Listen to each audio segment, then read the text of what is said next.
அனைவருக்கும் வணக்கம்.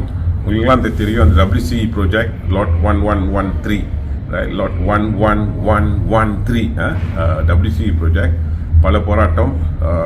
இப்போ வந்து அரசாங்கம் வந்துட்டு ஒரு 7 நாள் நோட்டீஸ் கொடுத்துருந்தாங்க.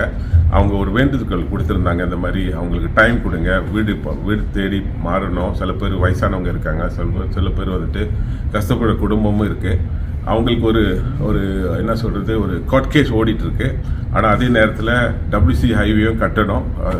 இந்த பக்கம் அந்த பார்ட் ஆஃப் WCE ஒன்றும் கட்டாமல் இருக்கிறது காரணத்தில் தான் அரசாங்கம் இந்த முடிவு எடுத்து அவங்களுக்கு 7 நாள் நோட்டீஸ் கொடுத்துருக்காங்க. அவங்க ஒரு மனு போட்டிருக்காங்க, இந்த மாதிரி அவங்களுக்கு நேரம் கொடுக்கணும் அவங்க வீடு பிண்டாப்படுறதுக்கு. நேற்று வந்து டத்தோ மந்திரி பஸா பார்த்து பேசி அவர் வந்து ஒரு 2 வாரம் டைம் கொடுத்துருக்காங்க. அவங்க வந்து இன்னொரு வீடு தேடி போகிறதுக்கு இந்த ஏற்பாடு பண்ணதுக்கு டத்தோ மந்திரி பஸாகும் வைபி போரானுக்கு நன்றி சொல்ல கடமைப்பட்டிருக்கேன். இன்பமே சூழ்கர்லும் வாழ்க. நன்றி, வணக்கம்.